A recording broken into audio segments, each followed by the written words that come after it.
Come with me to a magical place where being labeled the pork queen is a compliment, where being nice is just a way of life, and where all leaders of the free world must pass through.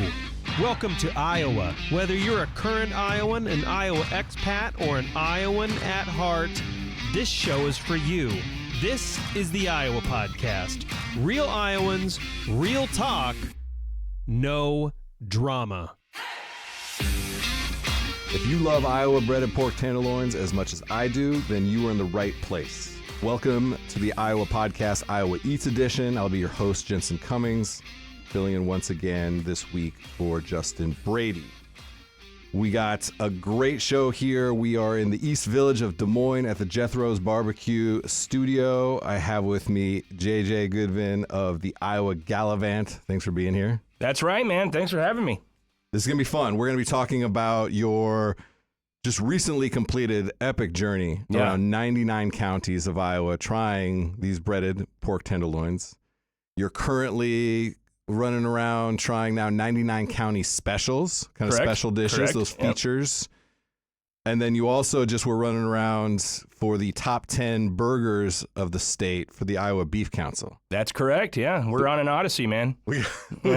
We got a lot to get into, and we're going to talk chef to chef a little bit as well, kind of our experience and our love of food and the journey that food, really is.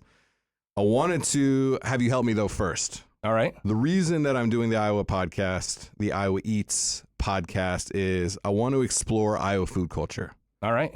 Returning back here, wanting to learn, wanting to find out about the originators, the innovators, kind of what it means to people.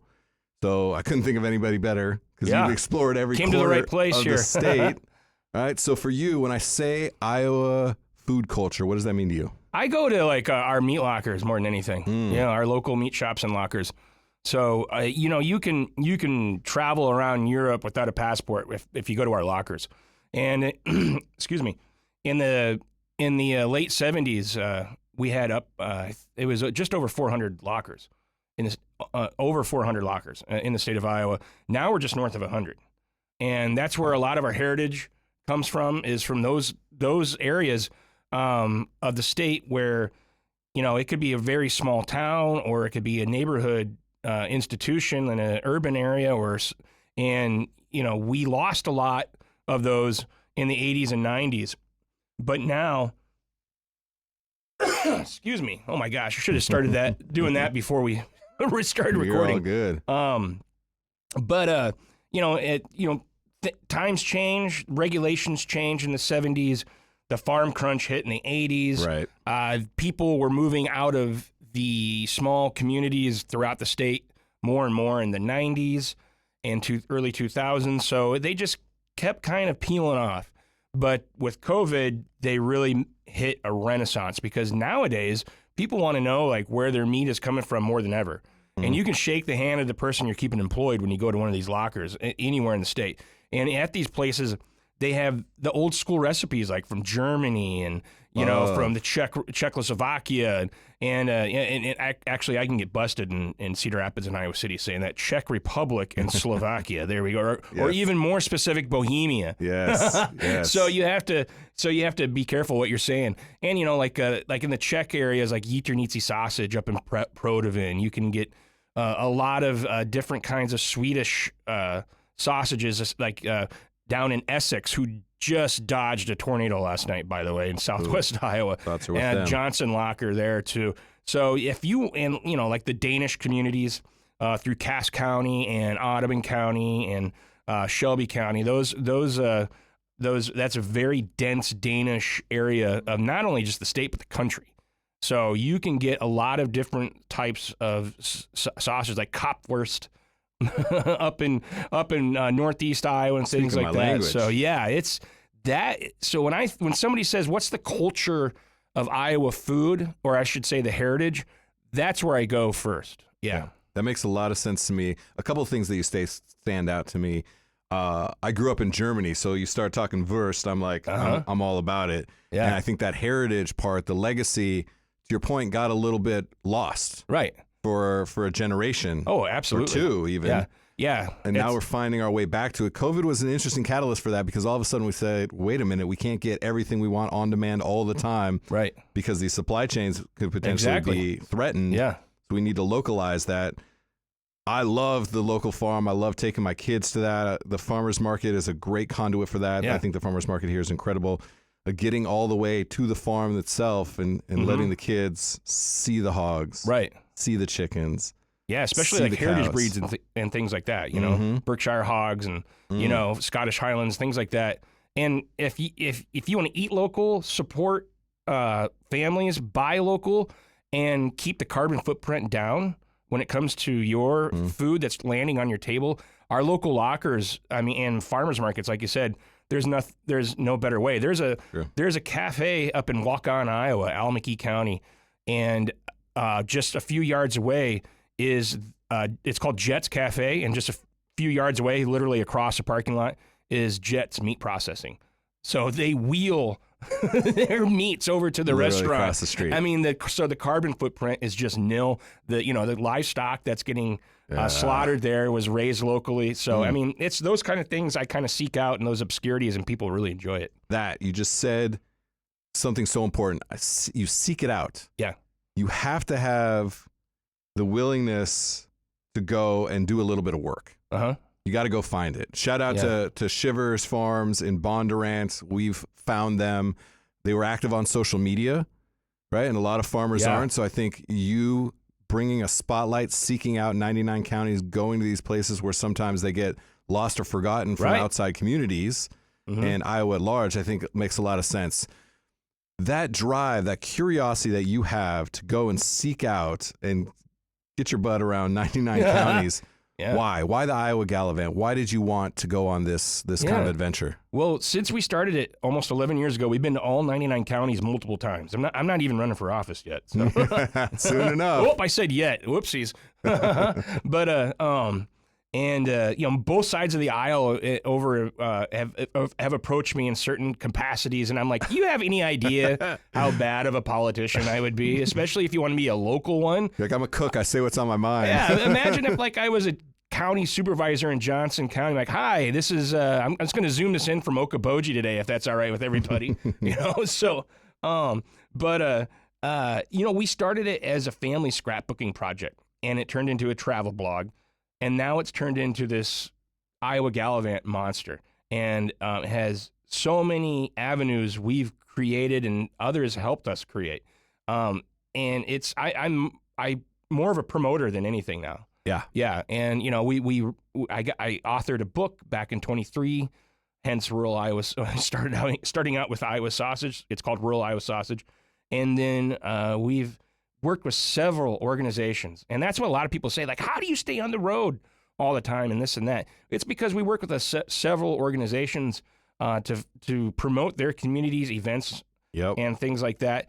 And I fill in the cracks with my own personal stuff, like the breaded pork tenderloins or the 99 specials and things like that. So that's why we have what seems to be endless content.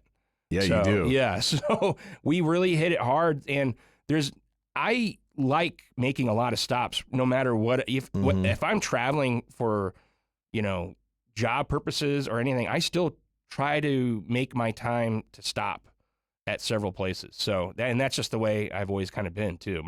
My father actually got that kind of like ingrained with me, because like he lived in Arizona, and every time I would go down to Arizona for a couple months, we would travel that state, and like he was a marketing rep for an insurance agency. Okay. And so he traveled all over the state, but we went off the beaten track several times, places that folks in that state have never been to, and they've lived there their whole lives. In like a company car sedan, like on mountain roads, going up and down rocky, muddy things, like something like a Mercury should never be going on now, or a Lincoln Town Car. Yeah. You know, it should have been like a Land Rover or a Jeep or something. But here we were in the company car because we heard like there was a little mountain town called Portal with a cheeseburger, you know? So cool. Yeah. And was food a driving force of that that adventure with your dad? It was more just the experience. Sights and seeing stuff that we weren't used to seeing and things like just exploring. Mm-hmm. And and that's it. And we are incredibly food heavy when it comes to the Iowa Gallivant. Yeah. But the essence of this is travel, the splendor of travel. That's why we do it more than anything. And if you go deep into our content, and you'll start seeing even more of it too, because the weather is getting better and stuff like that. Mm-hmm. I'm a huge history buff, so we go to a lot of our local history county museums, just obscure landmarks. I'll travel for, me and my daughter, we traveled like to find the marker for the Honey War that happened in the 1830s between Iowa and Missouri. So yeah, it was actually, it sounds like cute and adorable, but it was actually one of those precursors to the Civil War, where like if you look at the southern border of Iowa, it seems like it's straight, right? It seems like it's sure. right. Actually, and if you actually just Google Iowa and you'll see like the Google Maps, click on it and you'll see that it bows in the middle. Actually, it's because of a bad surveying error back in the 1830s. They call it the Sullivan Line. And people thought they were moving to the northern Missouri, but they were actually in southern Iowa. And we don't do the slave thing here. You know what I mean? And but what really got it going was like Missouri tax collectors were trying to get taxes from Iowa citizens.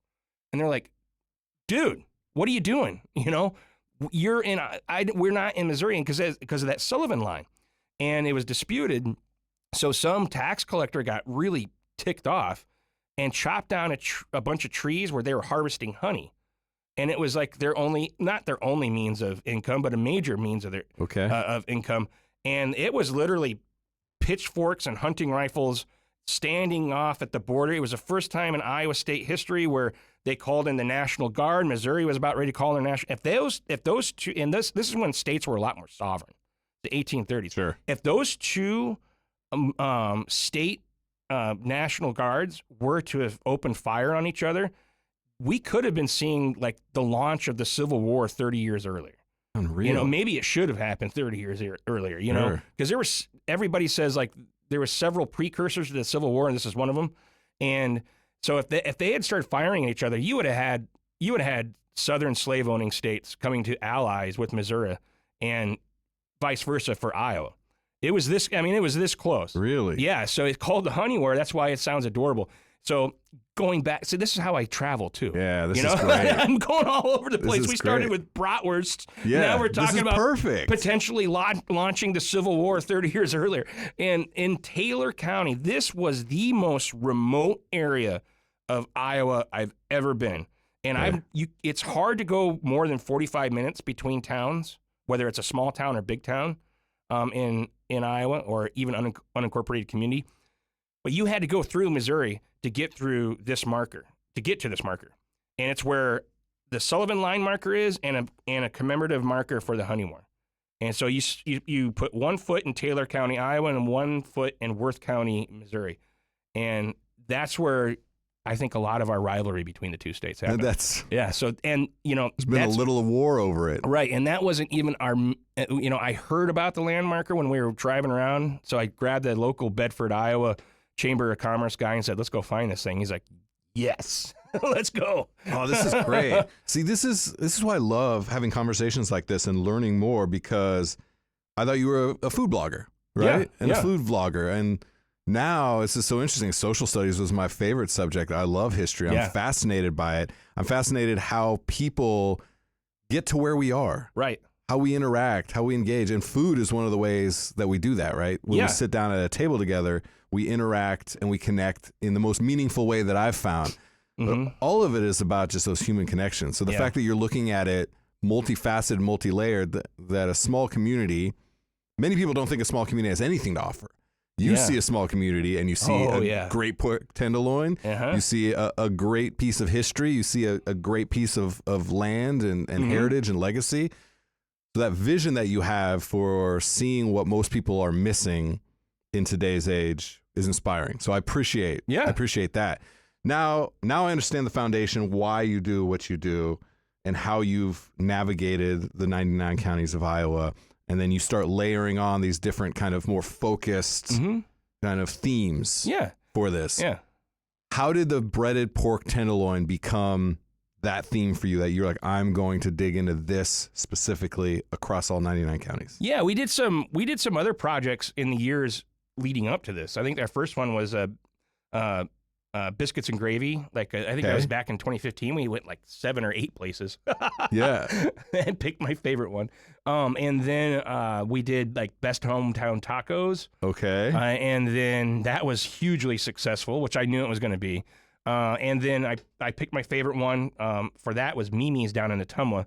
I call it the land of 10,000 tacos. There's tons of authentic taquerias in Ottumwa. Like, oh my God, yeah. Love hearing that. If you want to travel just for tacos, I do. Whoa, there you go. I do. You got your heading. All right. So, and I'll meet you there. We'll do some content together. That's there. right. And you're not like too it. far from Eldon, which is where the American Gothic house is. Beautiful. Where Grant Wood painted the couple with the pitchfork and everything. Yes, of course. So the house, you Iconic. can actually go visit the house that's in the background. The real house? Yes, a real house. Oh, come on. You can stand in the exact same spot where Grant Wood painted it too. So and American Gothic is one of the most important pieces of art in human history. Of course. Only the Mona Lisa is more parodied than American Gothic. And it's got a few hundred years a head start on it for one of the reasons.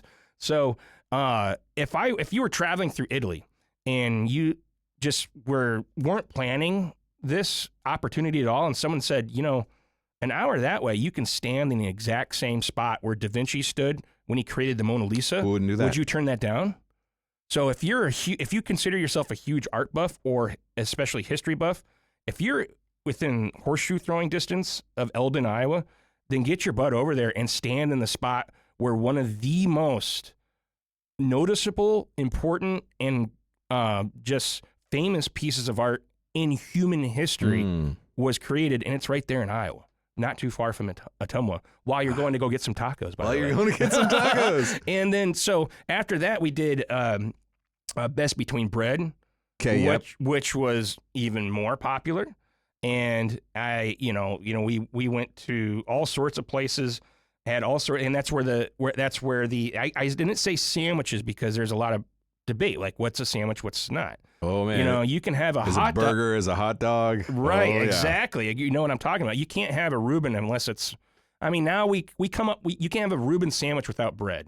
Yeah. I mean, you guess you can have Reuben pizza, you can have Reuben egg rolls, things like that. Yeah. We've kind of split the hairs with that. So that was really, really successful. And I came up with another idea. I'm like, it's not going to be as successful as Best Between Bread.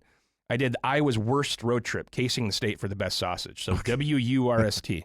And what was great is when I would say that and I'd mention like a meat locker or meat shop, people would just skewer me because how could you call, sometimes this wouldn't happen all the time. How could you call this local locker the worst? They're the best. And I'm like, and then someone would comment like, look at the spelling. It's a dad joke. So that was even more successful. That's clever. It's kind of clickbaity. Yes, it absolutely is. And that was even more successful. And that's when, because my grandfather, he had a meat locker in the little town of Early, up in Sac County where my mom grew up. And so he was a huge inspiration on that book. But that's when I really started to learn the importance, talking to Jeff Hodges, the former owner of the Minden meat market in Minden, Iowa, over by Council Bluffs. And that's when I'm like, okay, we got to do this. Mm-hmm. And by the way, when I got the idea for Iowa's Worst Road Trip, going back a couple of years, was when I was at Polishek's up in Prodovan, Iowa. That's a Czech community. Adam Polishek, I can tell you right where I was standing, talk about like the energy of Grant Wood, right? Yeah. This is where the Iowa Worst Road Trip started. So so they're known for a lot of their delicacies. I mentioned Jitrnici earlier, and also Andrew Zimmern stopped there for Bizarre Foods America because of that and pickled cow tongue and things like that. All that good stuff. But great for stocking stuffers. And so that's when we started writing it and everything like that. And after Iowa's Worst, I said, what are we going to do to make something more popular than Iowa's Worst Road Trip? And I'm like, we love tenderloins. So I said, I'm going to have one tenderloin. I'm going to pick one tenderloin place in each county. It's going to be popular, But boy, these You tendies. had no idea? Wow, a couple months ago it was 30 million views of just on our social media platforms of just tenderloins. Amazing. So we're probably, I bet we're probably close to 35 now after a couple months. Rightfully so. Yeah, so it's one of the most iconic dishes. I think of it as sandwich first. You had plenty that weren't sandwiches. Right. I think of it as sandwich first. Yeah. And, just a bun being dwarfed by a giant pounded out Brendan pork tenderloin, nice and crisp. But then you have some that are battered. You have some that are, done almost like chicken fried steak style. You have all kinds of different styles when it comes to the tenderloin. Yeah, and it comes back to our heritage too. Yeah. Pork. I was the number one pork producer in the country. Yeah, and people in Indiana freaked out because it's like their unofficial state sandwich of Indiana, and it was awesome. They came after, and it was kind of like almost like Big Ten comments. You know what I mean? Like going out. But there were some people in Indiana that were ticked off. Like, how could Iowa be doing this? I'm like, it's okay. And I call this the Tenderloin Belt. Indiana, Illinois, Missouri, Iowa. That's the Tenderloin Belt. Right. Outside of those states, there's not a whole lot of places. You don't see a lot. I remember having some Iowa friends who were chefs in Denver, and I kept saying somebody needs to start a breaded pork tenderloin sandwich place. Yep. Just like you'd have a place that does Cubans or anything like that. I think it's that iconic. Right. And and the thing is like getting back to what you said, what do you consider like heritage food here in Iowa? Well, throughout the Midwest, maybe Indiana created the breaded pork tenderloin sandwich. I don't know. They probably did, maybe, and we just kind of adopted, and it just kept going west. Perfected it? Of course, yeah. Yes, we perfected it, Hoosiers. Come after me. So, I mean, of course it would have started maybe more east, and then, of course, we're going, because we all were migrating west, Yeah, right? that makes sense, right. So, but the thing is what I told a lot of them, and an author that's doing a history of the breaded pork tenderloin agreed with me when he called me for an interview, is it's schnitzel. It's our version of schnitzel. Of course. So that Central European / German heritage. So the traditional way to do schnitzel is in a cast iron skillet. You flip it several times, serve it with some wedges of lemon and mashed potatoes and gravy, maybe some kraut, right? And it's that tenderized. You can use veal. You can use chicken. You can use pork. You can even use beef if you want to, a la country fried steak.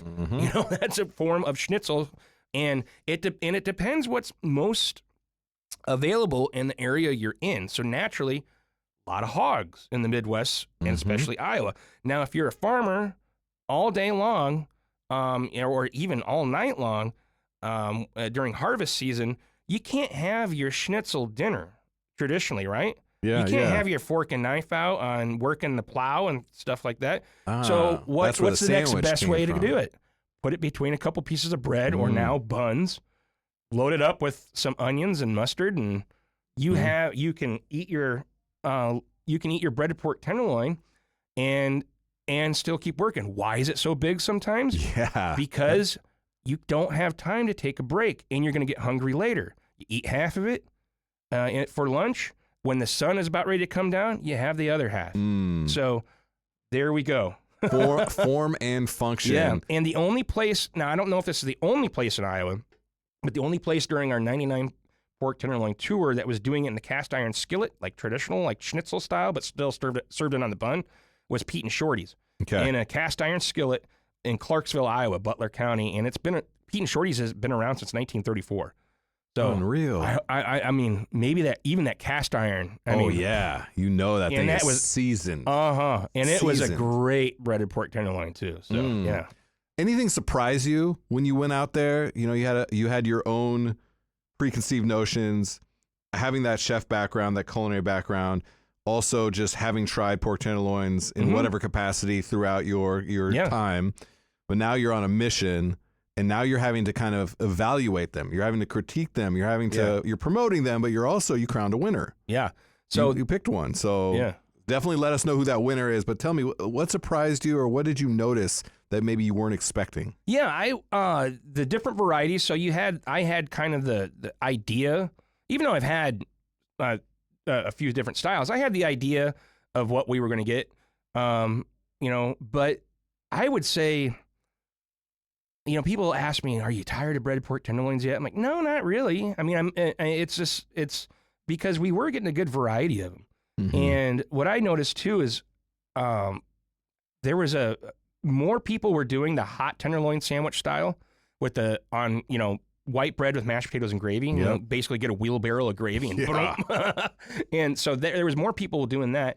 And I really enjoyed the stories of how people use their own technique to tenderize and to season and they're religious what kind of about it. Absolutely. Yeah. And it also kind of goes with the taste of the area. You know, like the consumers in the area kind of like it a certain way. So you kind of go into that a little bit. You get a sense too. of the people, the history, Absolutely. the heritage, all that, like we've been talking about. Yeah. So, but there was there was a nice variety.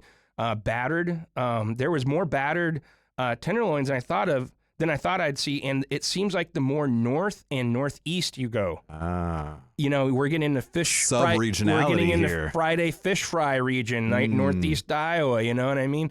So you're getting close to Wisconsin and southern Minnesota, where a lot of stuff's battered and fried. So you get up in that northeast Iowa / north central part of Iowa, I found that there was more battered than you get in other places. Yeah, how cool is that? And then in Old 218 Tap in Hills, just south of Iowa City, was the only restaurant.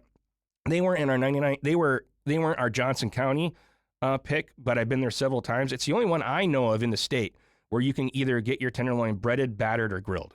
That's the only one I know. The options. Yeah, and what was really cool is how I've seen people kind of like get their, like, especially restaurant owners get their interest up because of this thing, and maybe change things around a little bit or add something.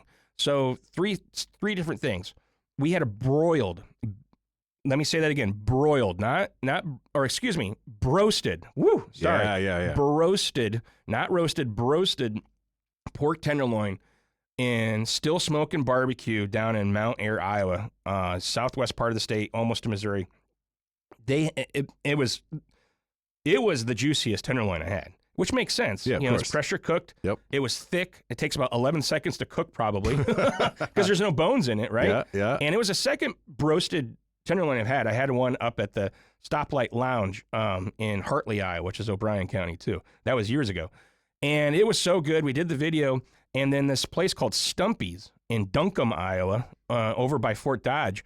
I called him just to let him know when our big announcement was going to be. He's like, "You'll never guess what I'm doing now." He's like, "I'm still doing my tenderloin," which, by the way, Stumpy's has branded buns. They make the roll buns from scratch and then they brand them. So beautiful. That's another thing. So he added a broasted tenderloin option because he's like, "I do fried chicken or broasted chicken once a week, and then it sits there all week, does nothing." And then my customer's like, "Why don't you put a tenderloin in there? Because this guy did it in Mount Ayr."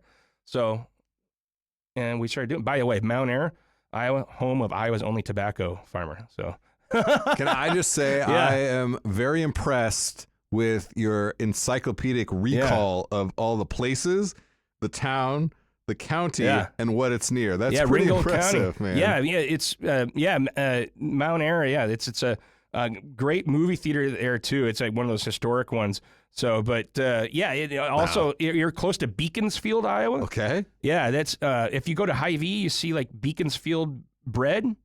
Yes. Yeah, that's an ode to where Hy-Vee started. And population 15. It's Iowa's least populated incorporated community. It's in Ringgold County there. And it's also Beaconsfield. Not only is it the birthplace of Hy-Vee, which the building is still there. You can see the plaques, and it's just a tiny community center now. But Peggy Whitson, she's the astronaut who broke the record for most hours in space. Right. I don't know if the folks who needed to get saved broke that record or if there's an asterisk by it. But yeah, Peggy Whitson, little tiny Beaconsfield, Iowa, population 15, looked at the stars every day and said, I'm going up there someday. So that's great. Small town folks. I knew I was going to be texting you on the regular saying, "Hey, I'm going to this part of the state. Where should I go eat?" Now I'm going to be hitting you up being like, "I'm going to this part of the state. What are all the things I need to know and learn?" And I think that's a fascinating part about this. You've created a whole ecosystem of content is the output. Yeah. But the drive that you have personally is to you're an explorer. Yeah. In that way. Chief Explorer. Yeah. Chief Explorer. And then, that's your technical title. That's right. And then A to J's in the just really huge town of Ute, Iowa, UTE, in the middle of the Luss Hills. By the way, it's just so beautiful. It's in Monona County, and I called them because I did a promotion with them for a thing called the T-Bone Trail a couple of years earlier, where we had a huge ribeye. Oh my God! And they do their own hash browns from there. I tell folks the best region in the country for hash browns, especially loaded hash browns, is Western Iowa. I don't know what it is. Really? I'm telling you right now, it is. I What are call they it doing the to those potatoes. I know. I don't know what it is. I mean, I'm sure there's folks in Idaho are like, shut up. Kind of like the Indiana thing, right? Yeah. With their, We're picking fights with a lot of states here. It's all right. I am telling you, you go to Jay's, you get their ribeye and or bread pork tenderloin or hash browns loaded, and then it comes with a complimentary whatever dessert they're doing and everything. It's like that all over Western Iowa. I mean, there's so many great hash brown places. But I called them and I said, I'm having the damnedest time trying to find a place in Monona County that's doing a breaded pork tenderloin sandwich from scratch. And they're like, oh, well, yeah. And I told them the stats we were already getting. This is in the middle of it. And they're like, we're just going to add one to our menu now from scratch. And they did it on like a roll with garlic, garlic aioli on it. It was just. You inspired a lot of people to start or level up their breaded pork tenderloin game, which I think is really smart. And we had tons of views every time we did a hot tenderloin sandwich one with mashed potatoes and gravy. I've personally never, I follow tons of restaurants on social media. Of course. I've never seen so many restaurants doing that as a special now than I've seen since our, and I think we've inspired some restaurants, a lot of them. You have, of course. Like, oh my God, because some of them. There's a whole wave that's going to come from this. Oh, there's hundreds of thousands for each. Yeah. Place. The first one we went to was Stouts in Clinton for a hot tenderloin style sandwich. It had mashed potatoes and gravy on top of it. My wife got one that was had in between 2 pieces of Texas toast, served over fries, sausage gravy dumped over, and 2 fried eggs. So you ate it. You ate it, and you almost wish you had a hangover. Yeah. So, and then you go down when you're there in Stouts and you're Clinton, just go a little bit south to Sebula, or is it north? Anyway, I used to know. Well, it's close. It's nearby. I'm not looking at the map. But Sebula is Iowa's only island city. That's right. So it's and people are like, what in the what? There's an island city in Iowa? I'm like, yeah, it's right there on the Mississippi. So, yeah. Super cool. All right, your winner. You had a winner. I love that you specifically said it had a lot to do with the mustard for you, which I'm a big fan. Big fan of mustard. Who was your winner? There are no losers in this, for sure. Who did you crown as winner of your 99 Counties saga? So it was very important. I didn't pick what I thought was the best tenderloin. Okay. I picked my favorite. And I think there's a difference. And when it came to the mustard, I was just a big fan of the picture because I did the mustard, and I thought, like, that was some great Picasso work. I mean, you look at that picture, I'm like, how did I do that? It's like I've never been a pastry chef in my life, but I'm like, I piped that in like I was a 50-year-old like psycho pastry chef, and I did a great job. But by the way, I used to work with a pastry chef in the Florida Keys, nicknamed Psycho, and he actually would introduce him. His real name is Mike, but he would introduce himself as Psycho. It was awesome. But anyway, great. Oh yeah, he had great croissants. So the difference between your favorite and the best, I think when you're choosing the best of something, there needs to be more than one person. There needs to actually be more than 2 or 3. That. Consensus. Right, exactly. So it's like, you're watching the Olympics and the floor routine, you have like 9 or 10 different judges. Yeah, that makes sense. And then the East German judge will never give you 10, might give you 9 every now and then, even though East Germany doesn't exist anymore. So, and it's one of those things, like, it's very rare you get a perfect 10 and stuff like that. Of course. But we all have our favorites. You're watching the Olympics, the best routine may not be from your favorite athlete. That's that. So I worked very closely with Iowa Pork for some different projects. I kept them apprised with this 99 County one. They loved it. I didn't say like, hey, do I have your permission to do this? They're like, I just kept that, gave them an update. I'm like, just letting you know I'm doing this. And they're like, awesome. And they shared every single video. That's great. So why not, right? So we've developed a really good relationship.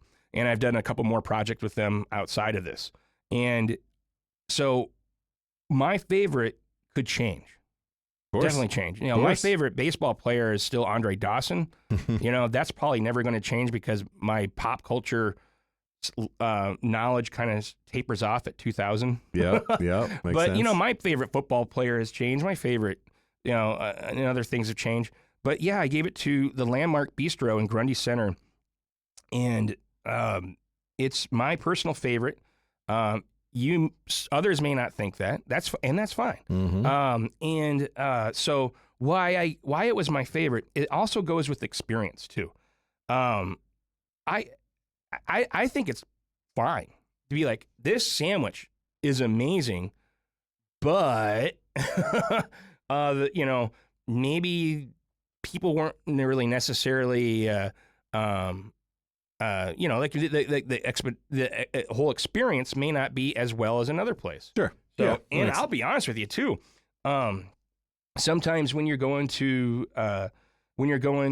places, the other customers can kind of sully that experience too, and and we can get down on that road too. I mean, which doesn't happen very often in my travels. It seriously doesn't.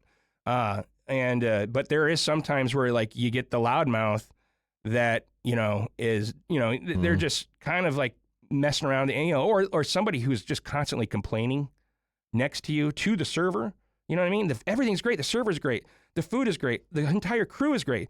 But this table with this person just won't stop complaining. Yeah. So it's just like, there's so many factors that go into an experience overall. And especially if you sense you're not in a bubble just trying that sandwich. And especially if you sense that they're irregular. It's like, okay, everything was great, but I don't want to bump into that person again. Mm-hmm. You know, it's just so. But the Landmark Bistro, the entire experience was great. The locals were great. The owner was awesome. The entire crew was great, and the breaded pork tenderloin sandwich, it wasn't one of those giant elephant ears where it's paper thin. You know what I mean? And it wasn't too big. It wasn't too small. The breading was nice and crunchy, with well seasoned, but it wasn't too thick, it wasn't too thin, but more than anything, it came out scorching hot, and you could still taste the pork. Yes. Through all of that. Yes. You know, and that's number one too. Food's got to come out hot, but especially a breaded pork tenderloin, that thing's got to be near volcanic. Yes. It has to be. You almost pain-inducing. Get pock marks on the roof of your mouth from it. So, and Grundy Center, and what I loved about it too is in my video when I gave them the award for my favorite breaded pork tenderloin, I said, you know, this is my original hometown. When I was a baby, I lived here, and some people are like, oh, you're biased. I literally lived there for 2 months. I have zero memory of living there. Mm-hmm. So people are like, oh, you're biased. You gave it to your hometown. No matter who you were going to pick, somebody was going to have something to say. Oh, I know. So it's all right. You built up such a pedestal for all of these places, all of these dishes, these people, these businesses, these communities. So you're going to have a lot of people that are really excited, a lot of people that say, no. You're embarking, and I can't believe we're like out of time already, because you and I could talk for days. Yeah. I want to just really quickly, I already alluded to it. I want to let people know you are right now trying all 10 of Iowa Beef Council's best burgers. So I'd love seeing that, because I'm a big burger guy. Right, yeah. And I know that we have great beef here in the state. So I'm excited to go and try all those places as well. When is that announcement? May 1st. May 1st. So I went to all top 10 restaurants. Iowa Beef reached out to me and asked me to go promote all top 10 of them. So we worked out a deal, and we did that. And that was pretty cool, because you have 3 of them in a cluster in southern Iowa, south central Iowa. Yeah. And then they're spread out throughout the course of the state pretty well. So after that. Yeah, I saw that. A buddy of mine has a restaurant right down there near Knoxville and all that in Albia. Yeah, Albia. Yeah. Yeah, and so it was cool to see. I was like, hey, you guys are representing well. Well, when you get down to your buddy's restaurant, when you're in Albia, make sure you stop by Hickory Grove Cemetery near the little unincorporated town of Avery and see the Great Pyramids of Iowa. Done. Yeah, it's a guy who was infatuated. He was infatuated with the pyramids of Giza in Egypt, and he built a couple or 3 of them. out in this rural cemetery. Actually, the scariest part is the wooden bridge you go over, not even the cemetery. And there they are. They're about 10 feet tall.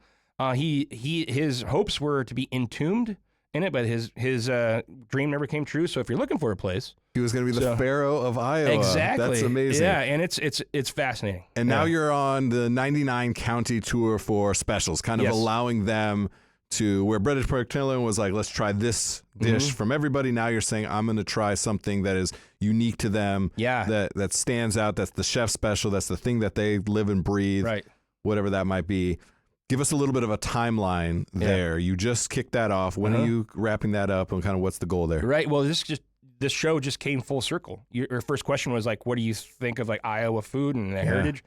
We're right back to it now. A lot of these specials are going to be what's popular in the area. Of course. I'm going to have like a Spatzle / going back to Schnitzel or Jägermeister, or excuse me, Jägermeister. Oh my God. I knew I'd say that someday. Jäger Schnitzel. Maybe I'll have a Jäg with it. Who knows? You know. And a place in Mediapolis, not Minneapolis, Mediapolis, north of Burlington. Des Moines County is nowhere near Des Moines, so I don't know why we do it.